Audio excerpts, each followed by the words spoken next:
I thought that I had a completely normal life. There were ups, there were downs, but there were much more positive moments than negative ones. I married Joyce, the first woman I truly fell in love with, 24 years ago. We had two boys, Dylan and Parker, who at the beginning of this story were enjoying the start of their summer vacation before their senior and sophomore years, respectively, at the same flagship university in our state. Before and after that summer, Joyce and I were alone and enjoying our time together. Joyce only had two complaints about Dylan and Parker. The first is that they didn't communicate with her and me as much as they should have. Doesn't every mother of college-aged boys have that complaint, especially about their personal lives, in which they were less sociable than the Sphinx? Second, they looked and acted so much like me that she wondered if they had passed on some of her DNA. Dylan, Parker, and I are all 190 centimeters tall, weigh between 95 and 100 kilograms, with sandy hair and blue eyes. Physically, I'm almost as fit as they come, thanks to daily cycling, weightlifting, kayaking, and CrossFit. Joyce, 5 years and 8 months ago, weighed 60 kilograms, has almost black hair and green eyes, and is in good physical shape. However, the boys do not look like her at all, neither in face, nor in build, nor in skin color. My only real problem with the family is that Joyce travels too much for business. She's away from home an average of 2 to 3 nights a week. My job is local, and I set my own hours. So if she were home more often, we could do more things together and enjoy life more than we do now, especially since money isn't a big issue for us. One Tuesday, while Joyce was on one of her business trips and Dylan and Parker were at their summer jobs, I was just finishing up a 25-mile bike ride that was one of the best in our area. There were parking lots at E along the route, and I parked in D. It was a great ride on a beautiful sunny day with low dew temperatures. I was about to start braking to turn into parking lot D when I came across a female cyclist riding on the side of the road who appeared to be having serious problems with her bike. I stopped to help. Serious problem? I asked with a half smile, stopping right in front of her bicycle. She was on her knees, inspecting her rear derailleur, and looked up at me, showing her pretty face. She smiled back. Yes, thank you for asking. It seems like the aluminum hanger on my rear derailleur is somehow bent, making it difficult to rotate the rear wheel, let alone shift, she replied, demonstrating a good knowledge of bicycle mechanics. Do you mind if I take a look? I asked. Be so kind, she replied, standing up. I glanced at her quickly as she stood up and walked a couple of steps to the side. I estimated her height to be about 160 centimeters, weight 45-50 kilograms, small breasts, slender but muscular thighs and calves, and a perfect firm ass. And her face became even more beautiful when she stood up. I couldn't get a good look at her hair because of the bike helmet, but since she wasn't wearing sunglasses, her brown, shiny, and expressive doe eyes were clearly visible and very attractive. I examined the rear derailleur and found that her diagnosis was absolutely correct. As far as I can tell, you've pinpointed the problem, I said with a smile, standing up. You also probably already know that even if you manage to get the suspension back in place, you won't be able to do it here on the track. But the rear wheel will have to be removed and the suspension will probably be repaired at a bike shop. That's what I was afraid of, she reflected. Did you park in parking lot D? I asked. No, in parking lot E, about 6 kilometers from here, and I can't get there, she grumbled.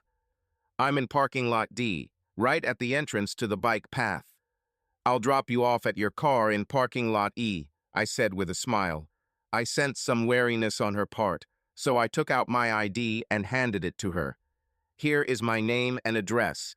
Call someone you know and tell them I'll give you a ride and that you'll call them back as soon as I give you a ride.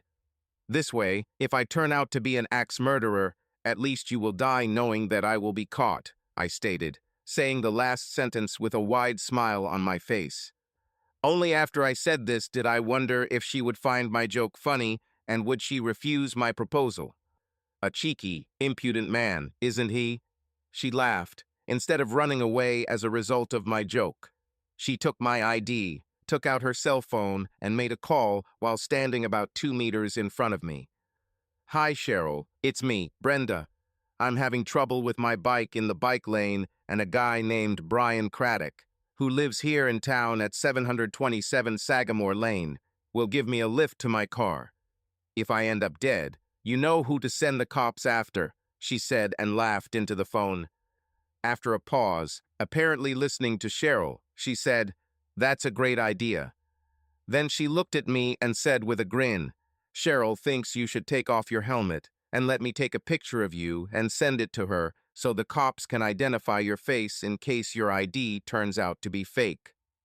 I grinned, took off my helmet, and posed for a photo with a grin on my face. A nice woman who introduced herself as Brenda took a photo with her phone, pressed a few more buttons on it, and put it back to her ear. "Did you get the photo, Cheryl?" She whispered something into the phone. After about 30 seconds of delay, she grinned and said, "You're evil. Thank you," and ended the conversation. "Okay, now if you dismember me, you will definitely be caught," Brenda said with a smile.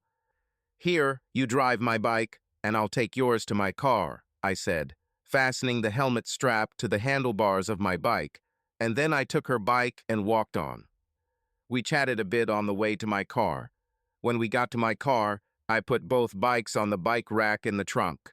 I threw the helmet in the back seat, opened the passenger door for her, and she took off her helmet and then got in. I couldn't help but notice her shiny dark hair falling on shoulders. What's not to like about this woman's appearance? I was surprised. In the 15 minutes, we rode to parking lot E, which is further down the road than the bike path. We exchanged a surprising amount of personal information. I was unusually open and talkative. There was something about Brenda that inspired trust. I told her about my family, including Joyce's unwanted amount of travel, and about my 2 boys. Brenda was just as outgoing, and her situation was remarkably similar to mine. Her husband, Stan, traveled on business almost as often as Joyce, and she had 2 daughters named Serena and Kira, who were sophomores and graduates at the same state university as Dylan and Parker. "What are your girls studying to be? Maybe Dylan and Parker know them," I asked. "Not if your sons are studying at the Faculty of Engineering, as you said," she grinned. "Serena is studying art with a bachelor's degree in art history, and Kira is studying kinesthesiology with a bachelor's degree in art." I laughed. "I think you're right. Their classes are probably on opposite ends of campus, with 30,000 other students between them." Our conversation was so pleasant that when we pulled into parking lot E, I said, "I have an idea.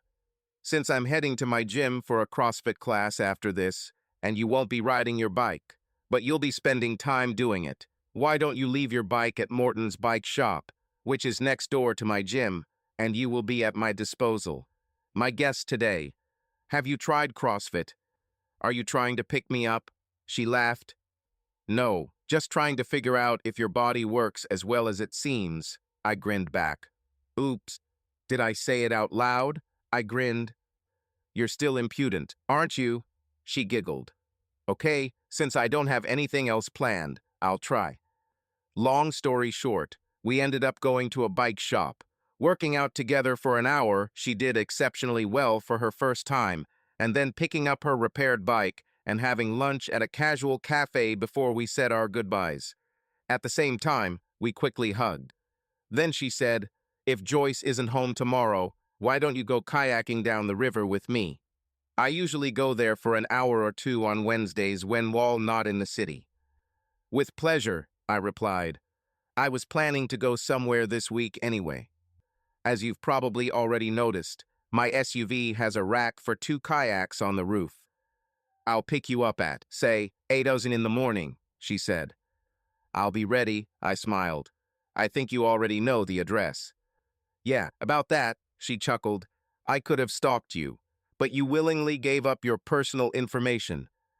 "You wouldn't trust me if I didn't do this," I chuckled. "Oh, by the way, getting back to the fact that I gave you my ID, what did your friend Cheryl say to you on the phone that made you tell her you're mean after you emailed her a photo of me?" Brenda blushed slightly, but quickly came to her senses, giggling. "I should know that, but you don't." She jumped into her SUV and drove away, quickly waving her hand out the window. Brenda was probably the easiest person to talk to I've ever met. Moreover, although she was far from classically beautiful, the shape of her body and features, as well as her general demeanor, made her as attractive as any other woman I had ever met. As I left, I convinced myself, you have never cheated on Joyce in the 26 years we've lived together, including 24 years of marriage, and you're not going to start now. I hoped I was right because I hated cheaters. Over the next few weeks, Brenda and I became great friends, since we both had jobs that allowed us to work whenever we wanted, as long as we did it. And since we both loved all types of exercise and outdoor adventures, we worked out together at least 3 times a week, usually for several hours each time. It was really great to make a friend. However, there was a problem. She caused me a strong sexual desire. The problem escalated one day when we both capsized in our kayaks and ended up pulling them ashore. At first we laughed and teased each other, but when Brenda stood up, strapping her paddle to the kayak, her face was very close to mine, as close as possible, given the 30-centimeter difference in our heights. I couldn't help it. I kissed her on the lips. When we parted, she looked me straight in the eyes. "You know that we both hate cheaters, and that the last thing we want is to destroy each other's families. It seems that traitors are always caught sooner or later. I like you too, but kissing like we just kissed will lead to sex, and then, most likely, to disaster." We silently looked into each other's eyes for what seemed like a very long time. While I was looking at her, my big head got the better of me, and I finally answered with a smile, "You're right. I apologize and will keep my hands to myself unless it's to keep you from drowning." She smiled back, quickly kissed me on the lips and said, "Since you are so noble, and since you have weakened my knees with your love affairs, how about tying my kayak, in addition to yours, to the roof of my SUV?" I obeyed. For a week, nothing more was said or done, but after some time we had a dialogue. "It's really difficult for me, Brenda. We need to do something to help me cool my ardor towards you," I muttered. "I also need something to cool my ardor towards you," she moaned in response. "But I can't stop talking to you. We have such a good time doing different things together. You're more fun than anyone else I've ever been with, and I don't want to give up on our friendship or activities," I grumbled. After another pause, she raised her head. "I have what I hope is a partial solution. From what you told me, Joyce is a very nice person, and so is Stan. Getting to know each other's spouses, and perhaps even families, can help quell any lustful feelings." I thought for a minute while her mind seemed to be mulling over possible scenarios. "I think you're right," I replied. "What will we do next?" "I'm planning to have a barbecue at my house next Saturday. I'll put you, Dylan, and Parker on the guest list. There will be at least 30 people there, including at least 15 people the same age as Serena and Kira. How do you like this proposal?" "Let's make this work," I grinned, and then avoided physical contact with her for the rest of the day. Brenda's BBQ turned out great. I met Stan and she met Joyce, and the other adults were friendly too. There wasn't a single idiot among them. Joyce and I were introduced to Serena and Kira.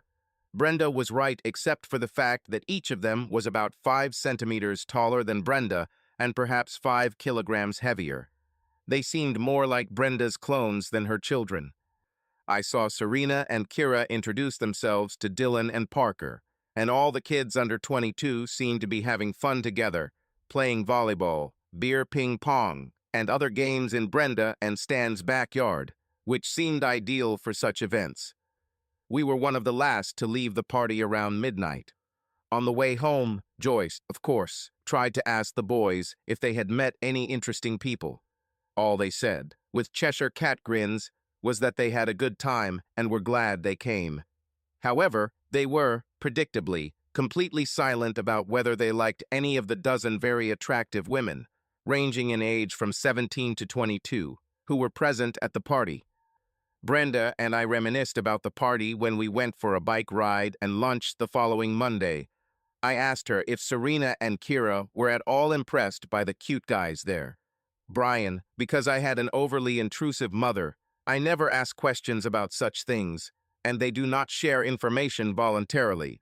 Stan tried to ask them about it, but they just laughed at him. We had fun, Dad, but we weren't engaged, so leave it as is, they told him. The party had the desired effect. One weekend I went to a professional baseball game with Stan and two other guys, and Brenda went to a play with Joyce and the other two guys' wives at the same time. For the next 2+ weeks, even though Brenda and I went on walks together 7 times, things remained low-key between us. We had fun, but no kisses or caresses.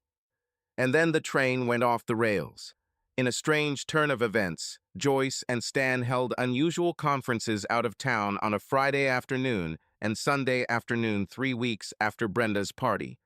Dylan and Parker left for the weekend on Friday night to go to the beach, and Serena and Kira left for the weekend on Saturday morning to visit some sorority sisters at the lake house where one of their parents lives. Brenda was bragging about what a good dancer she was, and we were confident in our ability to avoid any lustful contact, so we agreed to go out to dinner and a club. We didn't hide it from Joyce or Stan, but we had to promise them that the 4 of us would go out to dinner and a club next Saturday. "You find the best club for us," was Joyce's opinion. When I picked up Brenda early Saturday evening, she looked as good as ever. Although she wore a dress to the barbecue, which was the only time I saw her in such an outfit, she looked very modest there, including her hair in a bun, no makeup, and the dress did not highlight her toned hips or a sculpted butt. Her dress really suited her this evening. She wore just the right amount of light makeup. Her hair was neat but loose around her shoulders, and she looked radiant. We had a relatively modest dinner, although there was a lot of laughter, including at least half a dozen off-color jokes she heard from her friend Cheryl, a spinster nurse. We went to one club, which seemed too boring to us, but the second one was fun and just right. Brenda was as good a dancer as she thought she was, and for a guy who never learned to dance, I can hold my own with anyone. Plus, I wanted to stay on the dance floor with Brenda because I didn't want her dancing with anyone else, and even then I had to discourage a couple of drunks with my strong hand. 2 unusual things happened that evening. The first unusual thing was that Brenda drank more alcohol than I had ever seen. She and I are both almost teetotalers, but not this evening. Between dinner and clubbing, she probably had 2 glasses of wine and 4 pina coladas, and I just had a couple of beers. Secondly, when we danced 2 slow dances, including the last one, she pressed herself against me. When we drove to drop her off around 1 a.m., she was giddy and chatty. She constantly made contact with me, although in a playful rather than overtly sexual manner. When we got to her house, she said, "Could you come in and help me replace a couple of screens that I moved today? I don't want Stan to know that I did this because it's a sore spot between us." "Can this wait until tomorrow?" I asked. "No, because I want to sleep longer, and Stan should be back after lunch." "Come on, Brian, baby." Brenda noticed that I was hesitating. "I really need your help, boy. I'll even tell you what Cheryl said when I emailed her a photo of you the day we met," she giggled. I relented and we entered her house. She had a little trouble with the key, so I opened the door for her. We made love. We had breakfast. During our conversation at breakfast, I said, "I almost forgot. Last night, you lured me into your lair with the promise of telling me what your friend Cheryl said when you emailed her a photo of me when we first met." "I must," she moaned. "Yes, unless you want me to attack you," I fake growled.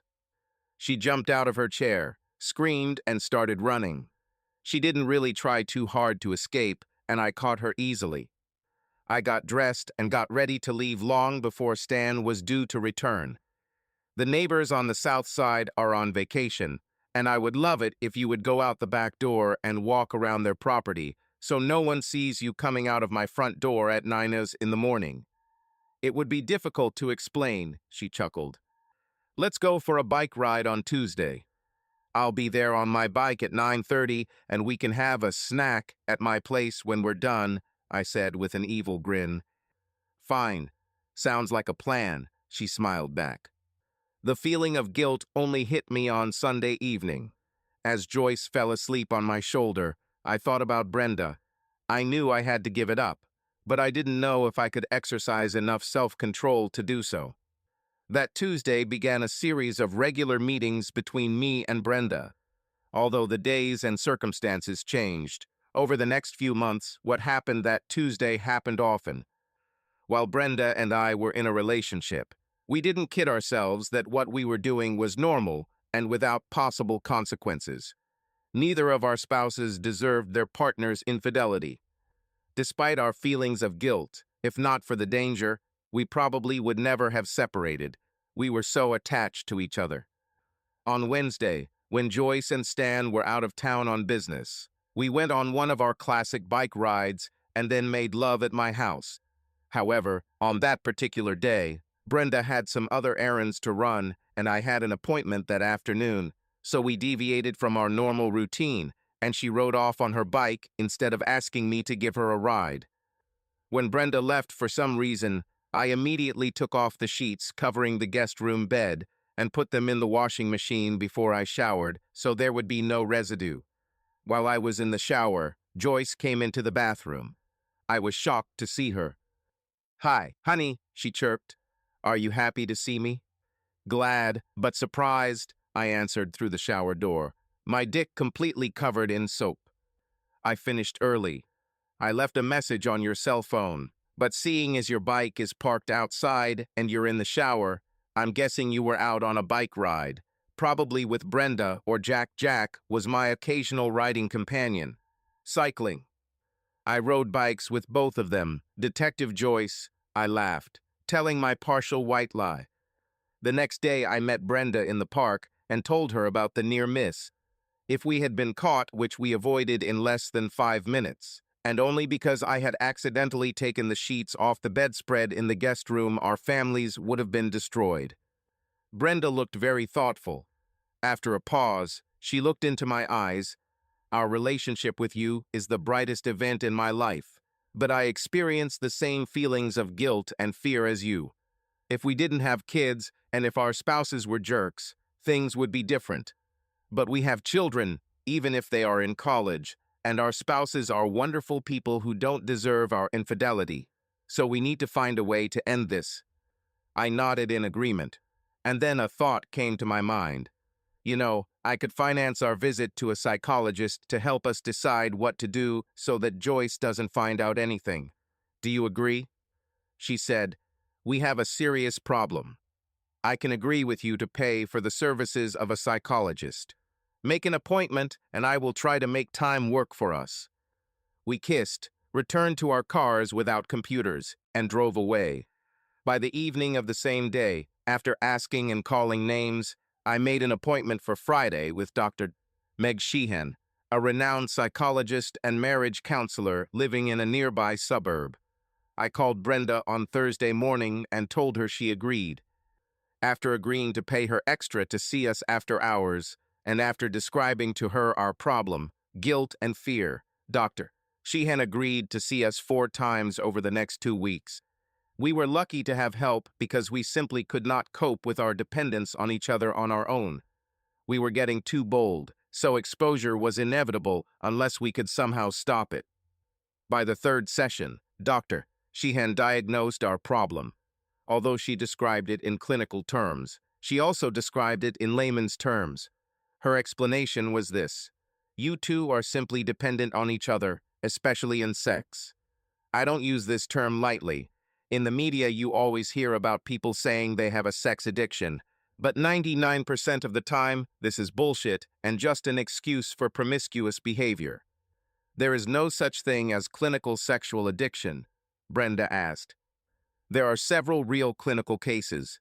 There may be 1 man in 500,000 and 1 woman in 1,000,000, but they are rare and addiction is not limited to 1 person. Although I can't give you a real explanation for this, you two and yours is only the second in my experience are dependent only on each other." Today, I'm going to introduce you to techniques and remedies that you can use to start ending your relationship because you need to be careful. This is the only thing that will work for you too, she announced grimly. We realized Meg Sheehan was right. By the end of our fourth session with Dr. Sheehan, we had learned all we could about techniques to help us cope with depression and were given a homeopathic libido suppressant to take for the first 2 weeks. Then, in each other's presence, we blocked our cell phone numbers and email addresses on each other's phones. We parted with a kiss that touched our souls. We went cold turkey just before Thanksgiving, and the approaching holidays helped combined with Meg Sheehan's techniques and maybe even homeopathic remedies, though I wasn't so sure to deal with it. For the first month, I called Brenda every day. Sometimes I stopped myself, sometimes I actually called, but since my number was blocked, I couldn't get through. Gradually, I brought other sexual experiences into my relationship with Joyce and made a truly concerted effort to keep her needs and Dylan's and Parker's at the center of my attention. By Christmas, I was well on my way to breaking my addiction to Brenda. Whenever Joyce asked about meeting Brenda and Stan, I avoided answering. Meg warned us that if we met in person, we would certainly relapse, and that after a relapse, it would be even more difficult to recover. It also helped that both Dylan and Parker were on good terms. Not only were they doing well at school, but from what Joyce and I overheard, and from their smiling refusal to answer some of Joyce's questions, I suspected, and Joyce was convinced, that they both had girlfriends. They, of course, often went away on vacation, and for spring break the following year, but they were always cheerful when they were at home. In addition, they communicated with us on the phone even more often than usual, although the issue of girlfriends was not discussed as a topic of conversation. By the time Dylan was ready to graduate from college, I was as proud and happy as I could be. My relationships with Joyce, Dylan, and Parker were as strong as ever, and my sex life with Joyce was more exciting than before I met Brenda. Everything in my life seemed to fall into place. Of course, I still thought about Brenda daily, but my coping mechanisms had improved to the point where I rarely felt torment. I was a little nervous about attending the graduation because I assumed Brenda's daughter, Kira, would be graduating from the same university on the same day. However, since there were over 8,000 graduates that year, like most major universities, the chances of meeting someone from another school were slim. Dylan was graduating from school with a degree in electrical engineering, and assuming nothing had changed since I last talked to Brenda about it, which was about 7 months ago, Kira was due to get her degree at the School of Arts and Sciences Kinesiology, and her graduation ceremony was to take place on the other side. The campus was almost 3 kilometers from where Dylan was getting diploma. Even though there was going to be an all-school commencement ceremony at the football stadium, and with over 50,000 faculty, families, and guests likely to be in attendance, I convinced myself that I had an infinitesimal chance of seeing Brenda. Joyce, Parker, and I were proud of Dylan when he graduated, and the 4 of us took a lot of photos. We also enjoyed the joint ceremony at the football stadium and never ran into Brenda and Stan. Interestingly, though, as we were leaving the stadium, Dylan walked away to return his cap and gown, and me wondering where we should go for the holiday dinner. Parker said, "Mom and Dad, there is something that I have to tell you, and in a special way. Dylan and I booked a conference room on the 3rd floor of the Student Union. Could you meet us there in an hour?" Of course, Joyce and I had many questions to which Parker answered evasively. "Just meet me and everything will open up," he finally answered with a hearty laugh.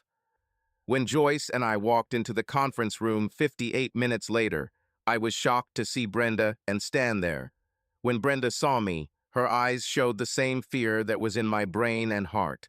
Stan and Joyce were happy to see each other, while Brenda and I avoided physical contact and tried unsuccessfully to act as normal. We chatted for a bit, mostly Stan and Joyce, as both Brenda and I had a deer-in-the-headlights look on our faces until, thankfully, we heard Parker laughing as he headed into the room. If I was stunned to see Brenda, it was not so much compared to how I felt when I saw Parker, our youngest son, enter the room holding hands with Serena, Brenda's youngest daughter. They both had smug smiles on their faces. Brenda and I were silent while Stan, Joyce, Parker, and Serena chatted non-stop. After numerous no jokes, how sweet, and other euphemisms, Parker got to the point, answering Joyce's question about how they first met. It was love at first sight at the barbecue Stan and Brenda had last summer, Parker said. We've been dating since then. Parker then continued. This summer, Serena and I will find jobs at the university and plan to live in the same apartment, not only this summer, but for the rest of our college years, planning to get married after graduation or maybe even before graduation. If we don't, we can wait. The lustful and loving glances that Parker and Serena exchanged made me think that they might not be able to wait. Oh, damn, Brenda could be my godfather, I mentally groaned. I noticed the frightened expression on Brenda's face. But at least we'll be careful, which I can't say about Kira and Dylan, Serena laughed. While this little joke was spinning around in my head and turning into a pretzel, Dylan and Kira walked into the room holding hands. After a long chat, with Brenda and I even more in shock, Joyce asked the same question she asked Parker. So how did you two meet? We felt mutual attraction at the barbecue where we first met, Kira answered, although it wasn't quite love at first sight, like Parker and Serena. However, after our first date, we realized that there was something between us, and it quickly turned into love. We first became close on the same trip as Parker and Serena, Dylan said with a smile, when I was supposed to be on the beach and Kira was at the house by the lake. And then the final blow. Dylan and I are going to get married in 2 weeks. We want to have a simple ceremony with family and friends. We both have jobs in our hometown and an apartment just 3 kilometers from Mom and Dad and only 6 kilometers from you, Joyce and Brian. Kira smiled, looking first at her parents and then at Joyce and me. Why such a rush? Joyce asked. I'm 6 weeks pregnant, Kira giggled as Dylan kissed her cheek and squeezed her hand. Out of the corner of my eye, I saw Brenda faint and Stan caught her. I was practically in a stupor. Question, how the hell can I resist Brenda when we are related and have a common grandson? Was spinning in my head all the time. Of course, I didn't have the answer, and I doubted that even Dr. Meg Sheehan could help us with it, especially since it was obviously the biology of fate. If my sons, who looked and acted just like me, were head over heels in love with Brenda's daughters, who looked and acted just like her, what chance did I have of resisting Brenda? Shit,